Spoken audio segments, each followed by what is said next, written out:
Riche depuis des siècles de ses ressources naturelles, de sa culture et de sa jeunesse, les populations du Sahel souffrent depuis plusieurs décennies des conséquences du changement climatique et de l'insécurité. Le programme conjoint Sahel, SD3C, est une réponse aux défis du Covid-19, des conflits et du changement climatique. Le SD3C contribue à l'axe résilience et développement humain de la stratégie du G5 Sahel et au pilier résilience de l'UNIS, la stratégie intégrée des Nations Unies pour le Sahel. Le Sénégal s'est joint dans le cadre de ce programme SD3C aux 5 pays du G5 Sahel, le Burkina Faso, le Mali, la Mauritanie, le Niger et le Tchad.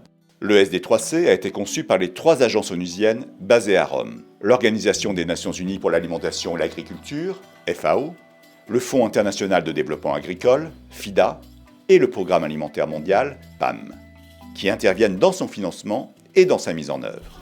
C'est la toute première fois que les 3 agences romaines créent ensemble un programme régional.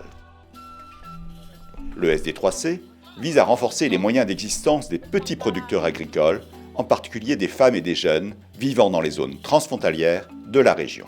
Le groupe cible est composé d'environ 125 000 ménages ruraux, soit près d'1 million de personnes, dont 50% de femmes et 40% de jeunes. Au cours des 6 prochaines années, le programme SD3C devrait investir plus de 180 millions de dollars américains pour améliorer la production dans les zones agricoles et pastorales et stimuler les activités transfrontalières en facilitant les marchés et les chaînes de valeur largement répandues dans l'espace CEDEAO.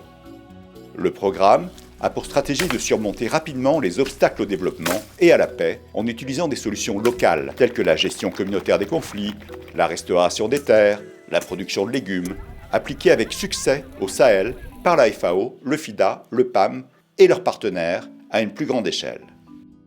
SD3C vise à réduire de 20% la pauvreté dans les zones du projet, avec l'espoir de contribuer à un Sahel apaisé et prospère.